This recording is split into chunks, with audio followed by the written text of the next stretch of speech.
जय श्री ओम नमः श्रीदेव्या। जय श्री ओम नमः श्रीदेव्या। जय श्री ओम नमः श्रीदेव्या।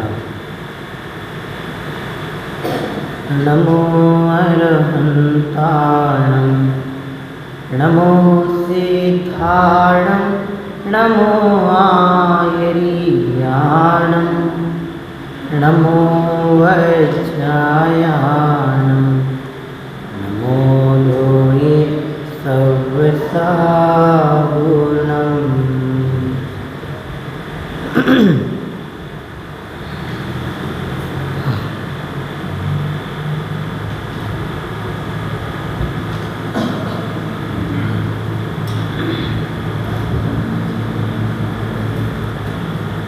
मंगलम भगवान वीरो मंगलम गौतमो गणी मंगलम कुंद कुंदात्यो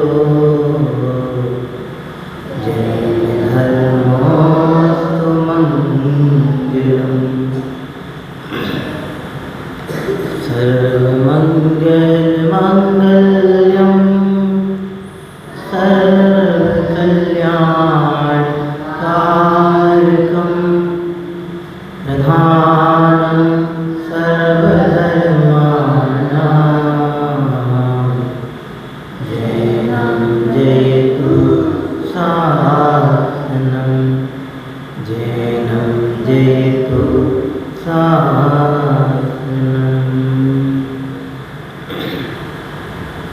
तीन भुवन में सार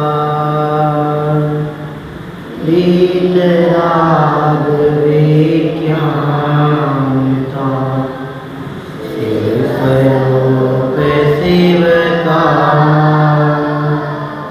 नमो योग समाहिते। बोलिए अहिंसा परमो धर्म की, पंच परमेष्टि भगवान की।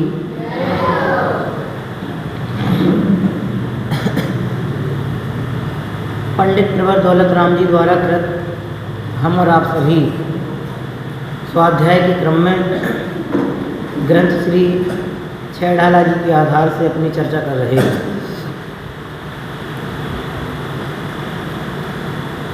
हमारी चर्चा त्रस पर्याय की दुर्लभता को बताते हुए विगत दिन में हुई थी। उस दिन हमने आपसे कहा था कि एक जैसे एक इंद्रिय है तो एक इंद्रिय से दो इंद्रिय, दो इंद्रिय से तीन इंद्रिय, तीन इंद्रिय से चार, चार से पाँच, पाँच से असंगी, असंगी के बाद संगी। ये होना बहुत दुर्लभ है, लेकिन विडंबना ये है कि हम और आप ये सारी चीज़ें समझ तो लेते हैं, ये पर्याय प्राप्त करना बहुत कठिन है।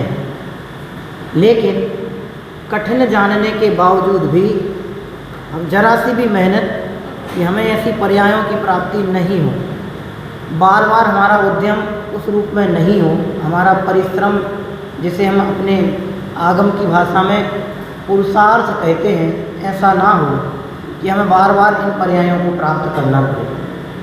लेकिन यहाँ इन पर्यायों की भी प्राप्ति कितनी दुर्लभ है वो बात बताई जा रही है।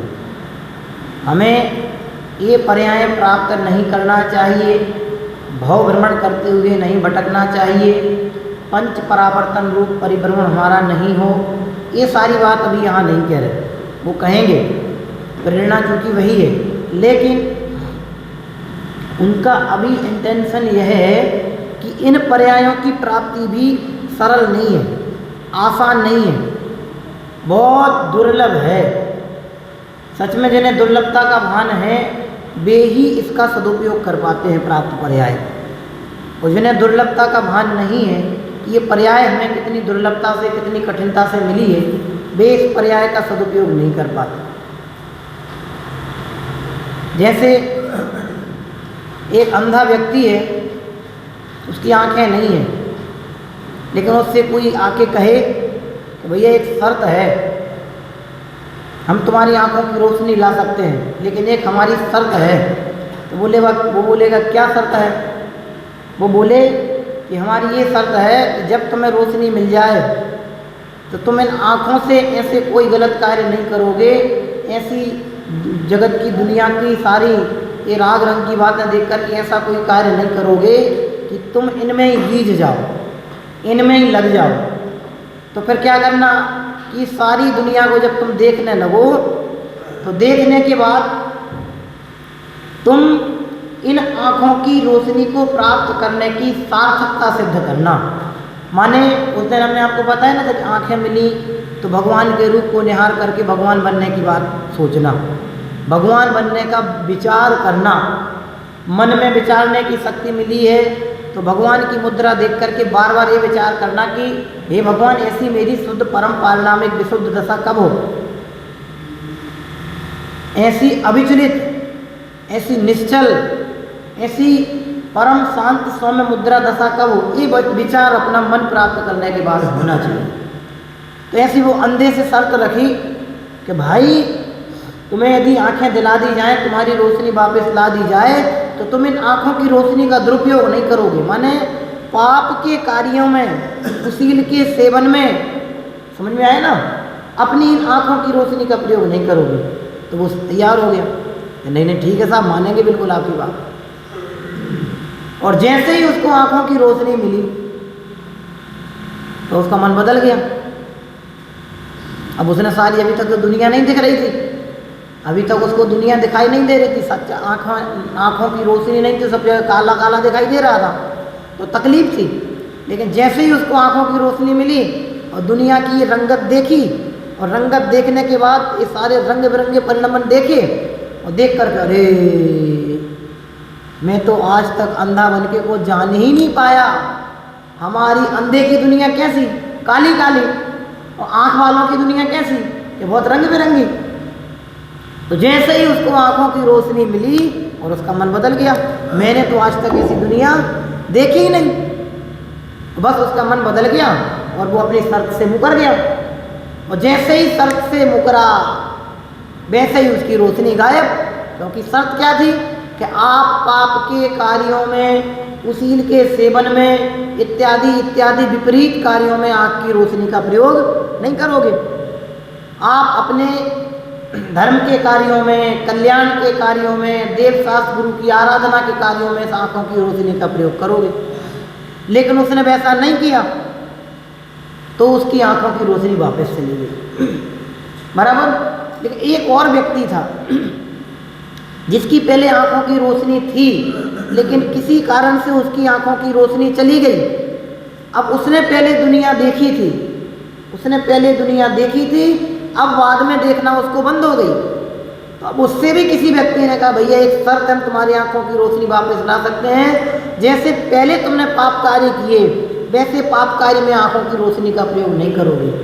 तो वो तैयार हो गया और उसे आंखों की रोशनी की कीमत पता चली। कैसे पता चली?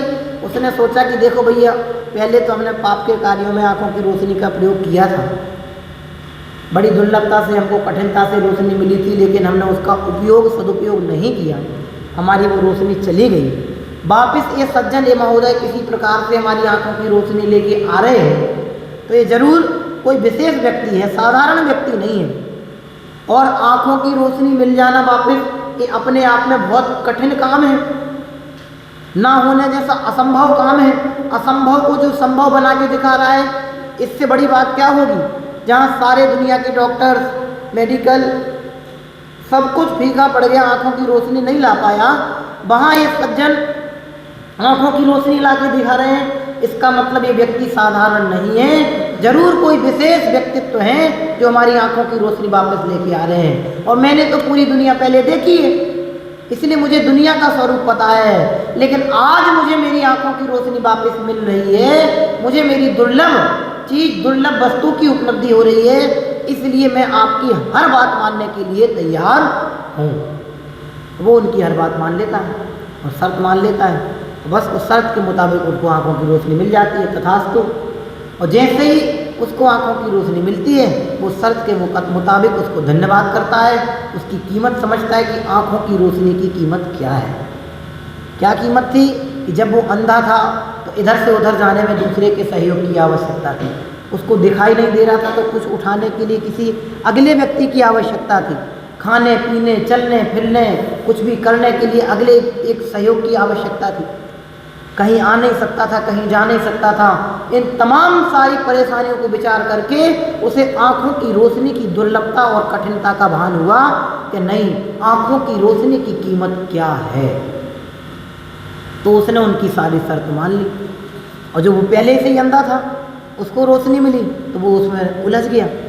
इसलिए भैया ऐसे ये जब एक आँखों की रोशनी की कीमत इतनी है तो अपने पास तो इतनी सारी सामग्री है, इस पर्याय की प्राप्ति जो अपने को हुई है ये कितनी दुर्लभ और कीमती है। एक आँखों की रोशनी के बिना अपना कोई कार्य संपन्न नहीं होता दिखाई देता, तो अपने लिए तो इतनी अच्छी सुंदर पर्याय प्राप्त हुई है, सुंदर आँखें हैं, सुंदर कान हैं, सब कुछ सुनाई देता है, आँखों से अच्छा दिखाई देता है, मुंह से अच्छा बोल लेते हो, तुतलाते नहीं हो, हकलाते नहीं हो, समझ में आया ना, नाक से अच्छा सुगंध दुर्गंध का भान कर लेते हो, अच्छा बुरा फील कर लेते हो, सारी तो ताकत है।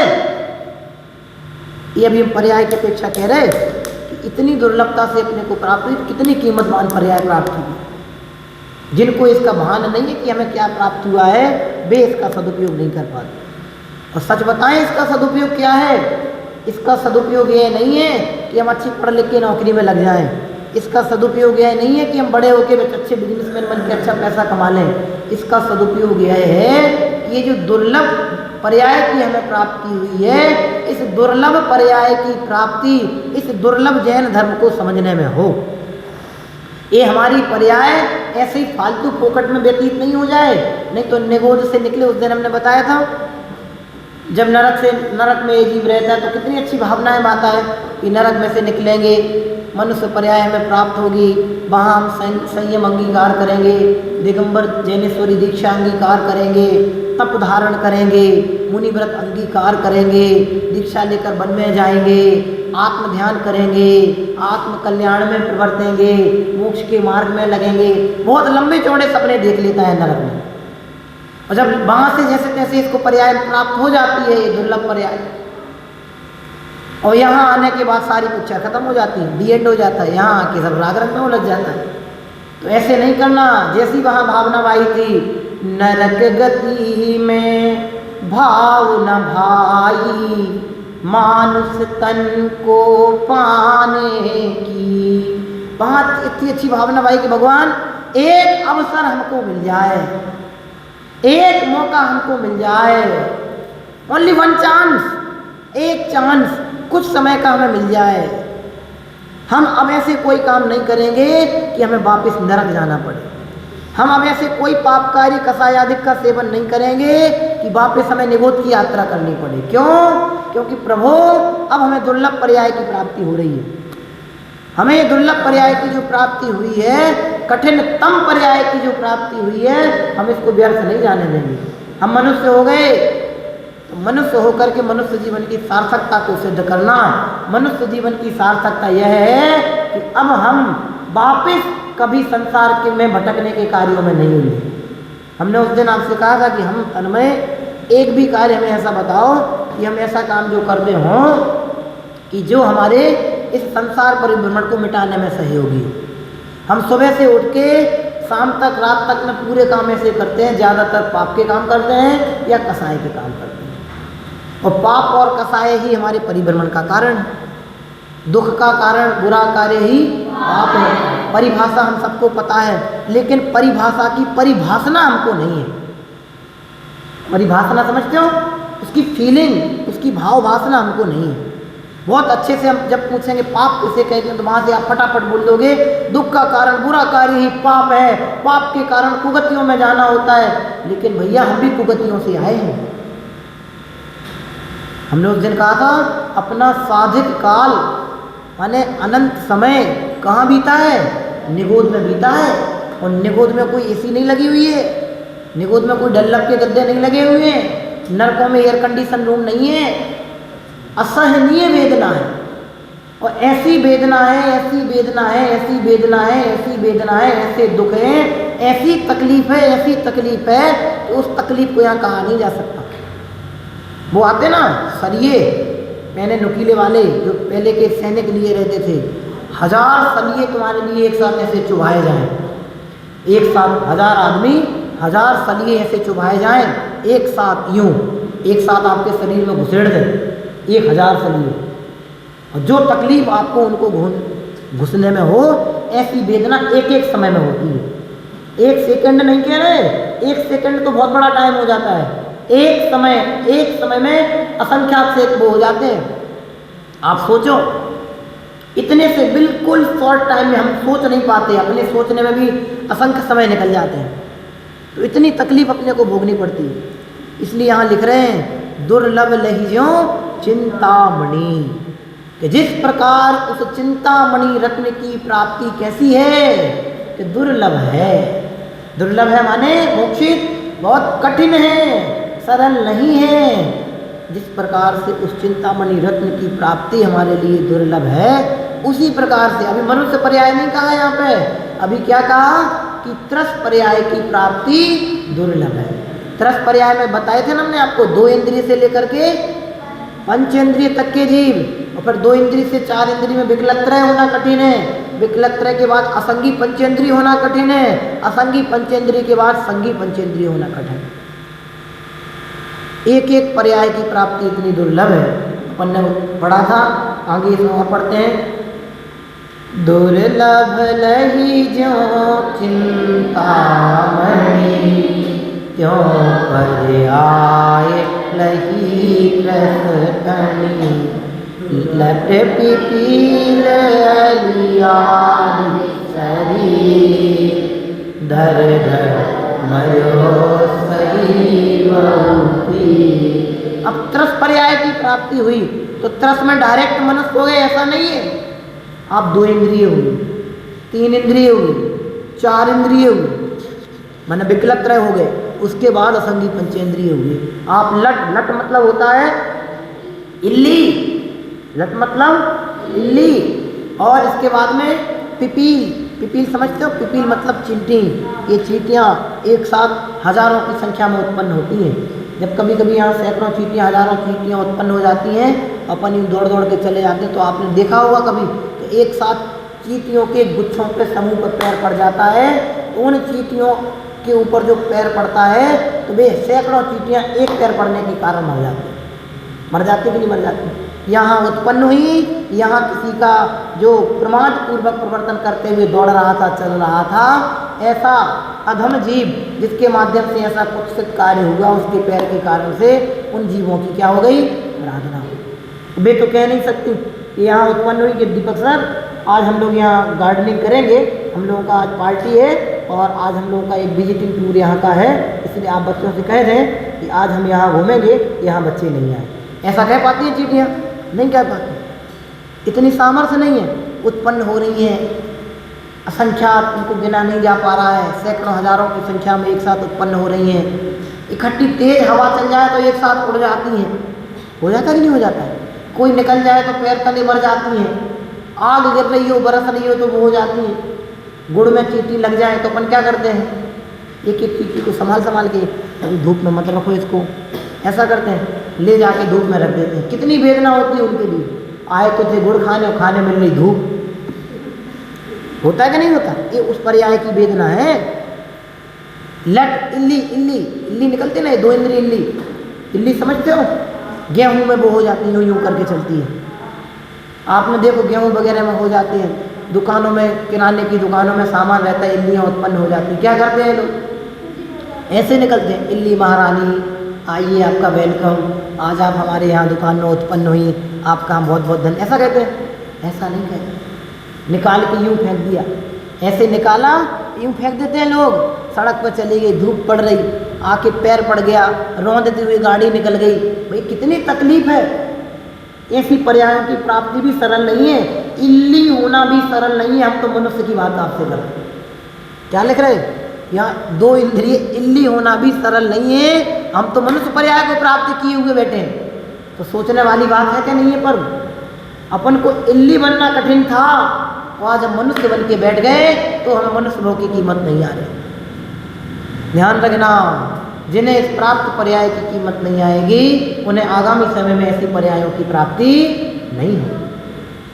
जिन्हें अपने मनुष्य भाव की कीमत नहीं आएगी वे आने वाले समय में मनुष्य भाव को उपलब्ध नहीं होंगे। जिन्हें इस मनुष्य भाव की कीमत नहीं आएगी वे जन्म मरण के दुखों से नहीं बच पाएंगे।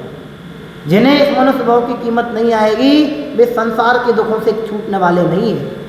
हमें इसकी कीमत आनी चाहिए, हमें प्राप्त पर्याय की कीमत आनी चाहिए। लगना चाहिए कि नहीं हमने कोई अनमोल चीज़ प्राप्त की है, ऐसी चीज़ प्राप्त की है जिसकी प्राप्ति सहज नहीं है, सबके लिए सुलभ नहीं है। अनंत निगोदी अजीब निगोद में भरे पड़े हैं। एक इंद्रिय पर्यायों में कितने अनंतों जीव खड़े हैं, देखो वृक्ष बन के कितने पेड़ होंगे पूरे विश्व में, कल्पना की आपने? अकेले पेड़, अभी घास की नहीं कह रहे, घास भी एक इंद्रिय है। आप कल्पना करो कितने जीव खड़े हैं, धूप में खड़े हैं एक इंद्रिय बन करके। अनंतों की संख्या है, सबसे ज़्यादा जीव होते हैं त्रिंच पर्याय में, वैरायटी वाले, ये सब त्रिंच गति में आते हैं। 2 इंद्रिय होना, इल्ली होना कठिन है, इल्ली को चींटी होना बहुत कठिन है, 3 इंद्रिय। फिर इसके बाद अली मतलब होता है भंवरा, भंवरा समझ लो, काला काला होता है, कमल के फूल के अंदर जाके अपने प्राण गंवा देता है इतनी सी खुशबू के कारण। वो भंवरा 4 इंद्रिय होता है, कितने होता है? 4 इंद्रिय। 4 इंद्रिय होना भी कठिन है। तो हम तो कितने इंद्रिय वाले हैं? 5 इंद्रिय वाले हैं, और उसमें भी मन सहित वाले हैं, संगी। कितनी कीमत वाला अपने को मनुष्य भाव मिला है, उसके बावजूद भी अपने को इसकी कीमत नहीं आती। जिन्हें मनुष्य भाव की कीमत आएगी वे पाप और कसायों से अपने आप बचने लग जाएंगे, और जिन्हें अपने मनुष्य भाव की कीमत नहीं आएगी वे निरंतर पाप और कसाय में ही अपना जीवन व्यतीत करेंगे। सच कहें तो मनुष्य भाव की कीमत आना ही कसायों से बचने का उपाय है। मनुष्य भाव की कीमत आना ही पापों से दूर होने का, बचने का उपाय है। हमें इसकी कीमत आएगी तो अपने आप हम पापों से बचने लग जाएंगे, और कीमत नहीं आएगी तो हम पापों में लगे रह जाएंगे। एक एक गलतियाँ क्यों होती हैं? अनजाने में तो होती हैं, हम नहीं समझ पा रहे कि हम कौन हैं, हम किस लिए आए हैं, तभी तो हमसे पाप कार्यों का सेवन होता है। एक छोटा बच्चा है, उसके पिता बहुत बड़े सेठ थे, लेकिन उसके पिता चाहते थे कि हमारा बालक हमारे प्राप्त धन संपत्ति पे ऐसो आराम नहीं करे, एक खुद अपने पैर पे खड़ा होकर के कुछ अच्छा काम करे। इसलिए उन्होंने उसको शुरू से ही एक गुरुकुल में एडमिशन करा दिया। बीच में उसके पिता की तबीयत बहुत ज़्यादा खराब हुई, उस बच्चे बचपन में ही बहुत छोटे में ही उसको गुरुकुल में एडमिशन करा दिया। तो उसी समय अपने उसके जो पिता थे उनके एक मित्र थे, उन मित्र से अच्छी धर्म मित्र थे, ईमानदार थे, सब कुछ थे, तो उन पर विश्वास किया जा सकता था। गुरुकुल में एडमिशन कराने के बाद उन्होंने अपने पुत्र से थोड़ी दूरियां बना ली, और जो गुरुजन उनके थे उनसे कह दिया कि इनको पुत्र को हमारे यहाँ पे जब तक इनका अध्ययन पूर्ण नहीं हो जाता, परिपक्व नहीं हो जाते, तब तक ये आश्रम में ही रहे। पहले तो आश्रम वाली व्यवस्था होती थी। बच्चा बहुत छोटे में चला गया था तो उसके दिमाग में तो घर परिवार कुछ था ही नहीं, उसे तो जो था वो अपना आश्रम ही था, अध्ययन वाला केंद्र, गुरुजन ही सब कुछ था। तो उस टाइम पे उसको दिमाग में से सब निकलेगा कि मेरे पिता भी हैं, मेरा परिवार भी है, सब छोटा सा चला गया था। लेकिन ये सारी बात उसके पिता ने अपने एक मित्र को बता के रखी थी, क्योंकि पिता अस्वस्थ होने लगे, बीमार होने लगे, परेशानी होने लगी, तो उन्हें चिंता हुई कि अब मेरा कहीं दुर्भाग्य से मरण हो गया तो हमारा पुत्र तो परेशानियों में भटक ही जाएगा। इसलिए उन्होंने अपनी एक वसीयत लिखी और उसमें लिखा कि मेरे मृत्यु के पश्चात मेरी सारी धन संपत्ति पर एकमात्र अधिकार मेरे पुत्र का होगा। अब पुत्र को कुछ भी पता नहीं है, और उन्होंने अपने उस धर्मात्मा मित्र को बुलाया और सारी परिस्थिति बताई कि मेरा एक पुत्र है, मैंने उसको गुरुकुल में रखा हुआ है, और हम ऐसा चाहते थे कि मेरा पुत्र मेरी संपत्ति को प्राप्त करके ऐसो आराम नहीं करे, वो पहले अच्छा कर्तव्यनिष्ठ व्यक्ति बन जाए, अपने पैरों पर खड़ा हो जाए, उसके बाद उसको मेरी संपत्ति मिले, ताकि वह मेरी तरह धर्म के कार्यों में संपत्ति का सदुपयोग करते हुए अपने जीवन को अच्छे से व्यतीत कर सके। इसलिए हम चाहते हैं कि ये वसीयत है और मेरे बाद मेरे पुत्र का मेरी संपत्ति पे अधिकार हो, आप मेरा इतना सहयोग करना। वे धर्मात्मा मित्र थे मोक्षित, उन्होंने उसको अपने पुत्र को वसीयत दे दी। वसीयत देने के बाद उसके लिए लेटर दे दिया, सब बता दिया, मित्र तो सहयोग करने लगे। धीरे धीरे स्वास्थ्य बिगड़ता गया, अंततः उनकी मृत्यु हो गई। पुत्र पढ़ लिख करके बड़ा होकर अच्छा परिपक्व होकर नगर में भ्रमण के लिए आया, भिक्षाटन के लिए आते थे। तो उसके पिता के मित्र ने देखा, अरे ये तो वही लग रहा है। बातचीत करी, पता किया, बोले हम गुरुकुल से आए हैं। गुरुजनों से बातचीत हुई, पता किया, बोले हाँ वही है। ऐसी ऐसी बात इनके पिता ने कही थी। आज ये परिपक्व हैं, सब प्रकार की विद्याओं में पारंगत हैं और अब ये अपना काम खुद कर सकते हैं। इसलिए आज से हमने इनको भिक्षाटन के लिए भोजन के लिए भिक्षा मांगने के लिए भेजा है। ये इनकी अंतिम परीक्षा है। भिक्षा लेके वो पहुँच जाते हैं, सारे गुरुकुल के शिष्यों को भोजन होता है, सब कुछ होता है। तो अब वो भीख मांग रहा है। अब उसे तो पता नहीं कि हम बड़े सेठ के, नगर सेठ के बेटे हैं। अब गुरु जी ने कहा कि तुम्हारी शिक्षा आज से पूर्ण हुई, अब आप अपना जाके जो भी आप करना चाहें कर सकते हैं। तो उसे तो कुछ था ही नहीं, पता ही नहीं था कि मेरे पास क्या है। तो अगले दिन जाके फिर से भीख मांगने लगा। क्यों? उसे पता चला कि भीख मांगने से भोजन मिल जाता है। लेकिन जैसे ही उसके पिता के धर्म मित्र ने देखा तो फिर से भीख मांग रहा है। ये तो फिर से भीख मांग रहा है।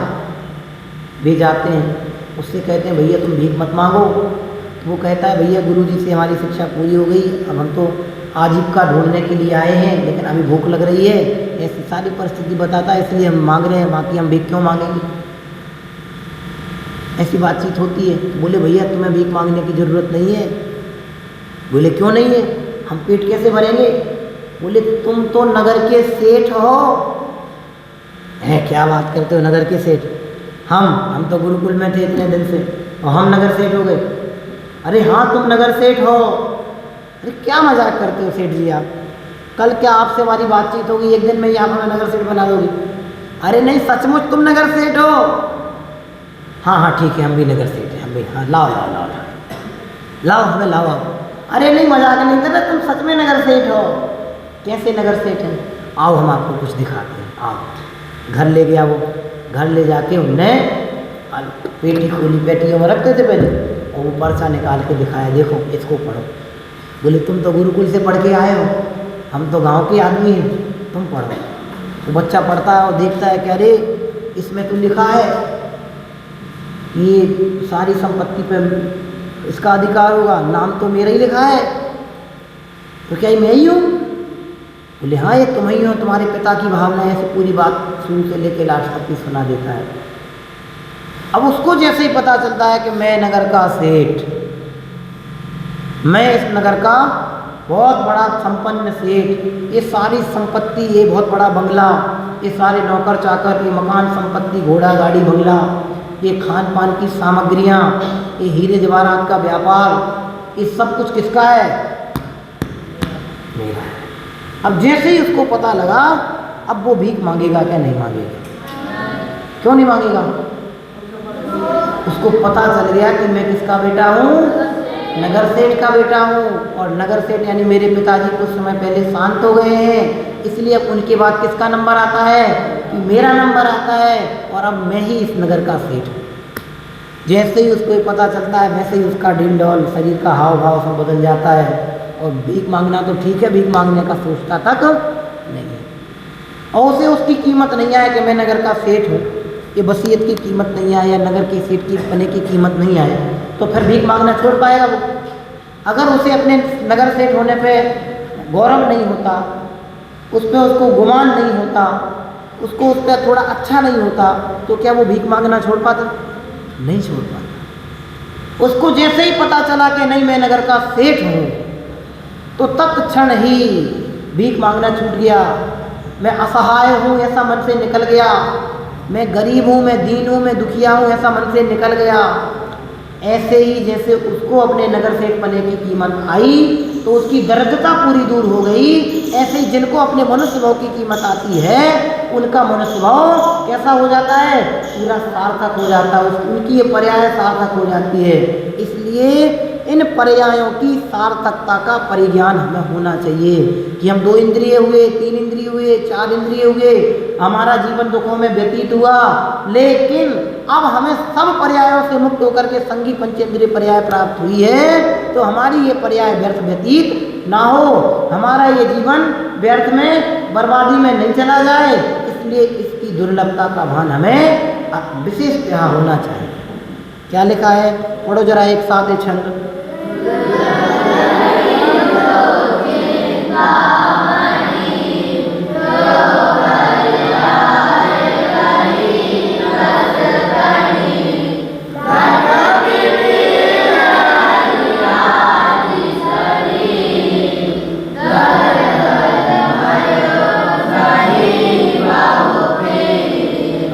पर्यायों को प्राप्त करके कोई फैसिलिटी स्पेशल मिली वैसा नहीं है। हम लट हो गए, इल्ली हो गए तो ऐसे उचका के फेंक दिए गए और सड़कों पे रौंद दिए गए। कभी जानवरों के माध्यम तुमने देखा होगा, घास लगी रहती है, जानवर खाते जाते हैं, ये थोड़ी देखते कि यहाँ इल्ली आई, इसका शोधन करके खाओ। कितनी इल्लियाँ मर जाती हैं, होता है कि नहीं होता है? ये उस पर्याय की तकलीफ है।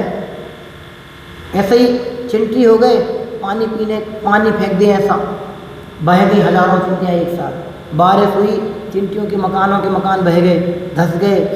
खेत की मिट्टियों में चिंटियाँ बहुत होती हैं, मकान बने होते हैं ज़मीन के अंदर, उनके बहुत बड़े बड़े बिल्डिंग, एयर कंडीशनर। चींटियों के घर देखे कभी? बारिश होती है, पानी गिरता है, मिट्टी धंस जाती है, पूरे मकान बर्बाद हो जाते हैं, उसमें ही दब के मर जाते हैं। ये उस पर्याय की पीड़ा है। इसे कितनी पीड़ा गिराएं। आग लग जाती है, मान लो यहाँ आग लग गई तो कितने निर्दोष जीव बेमतलब में मारे जाते हैं, मरण काल भाग नहीं पाते। चिंटियाँ यहाँ से वहाँ तक भागेंगे इतने में तो सब संपट स्वाहा हो जाएगा उनका। होता है कि नहीं होता है? ये उस पर्याय की पीड़ा है। ऐसे ही भमरा हो गए, यहाँ एक काला भमरा आके मंडराने लगे तो अपन लोग क्या करते हैं, यूँ यूँ करने लगते हैं, हमारे ऊपर नहीं बैठ जाए। जैसे अपने पास आने लग जाए तो क्या करते क्या नहीं करते, तुरंत मारने लगते हैं, भगाने लगते हैं। क्यों? भैया डर लगता है, उसको अपने से डर लगता है, उसके लिए अपन जानवर है और अपने लिए वो जानवर है। लेकिन भैया पर्याय की पीड़ा है, बहुत दुख है। यहाँ बैठ जाए तो बैठने नहीं देती, यहाँ भौरा आके बैठ जाए तो हम उसको भगा देंगे, बैठने नहीं देंगे शांति से। यहाँ 20 चींटियाँ उत्पन्न हो जाए तो झाड़ू लगा के हम साइड में कराएंगे, ढंग से चलने नहीं देंगे। ये पर्याय की पीड़ा है। तुम्हें यहाँ से, तुम्हारा मन है कि तुम्हें यहाँ से यहाँ चलना है, हम तुमसे कहें बैठो, नहीं जाना है, कहीं नहीं जाना है, 1 घंटे ही बैठना है, कोई वॉक नहीं करना है, कोई बातचीत नहीं करना है, चुपचाप बैठो। कितनी तकलीफ हो जाती है, होती है कि नहीं होती है? आप जो काम करना चाहते हैं वो काम आपको करने नहीं मिले तो तकलीफ होती है कि नहीं होती है? ऐसे ही इनकी भी है, बहुत तकलीफ़ों का सामना करना पड़ता है। भैया एक एक पर्याय में अनंत अनंत प्रकार के दुख हैं और वे दुख ऐसे हैं कि उन दुखों को गिनाया नहीं जा सकता। बस भाव भाषणा की जा सकती है कि ऐसे ऐसे दुख हमने भी भोगे हैं, अब यदि दुखों से मुक्त होना है तो इस पर्याय की कीमत करें, और इस पर्याय की कीमत करेंगे तो हम सब इन दुखों से मुक्त होंगे, हमारा जीवन सार्थक होगा। यदि हमें अपनी पर्याय की सार्थकता करनी है तो हम और आप अपनी इस प्राप्त पर्याय को, महत्व को समझ करके इस पर्याय के अंदर जो प्रविष्ट पर्यायवान जो द्रव्य है, उस द्रव्य को, अपने निज द्रव्य को, अपने शुद्धात्मा को समझ करके उसके अनुरूप प्रवर्तते हुए एकमात्र उसकी ही शरण को उपलब्ध होकर के भवांतरों के दुखों को मिटाएं। ऐसी भावना के साथ अभी विराम लेते हैं। ओम नमः शिवाय।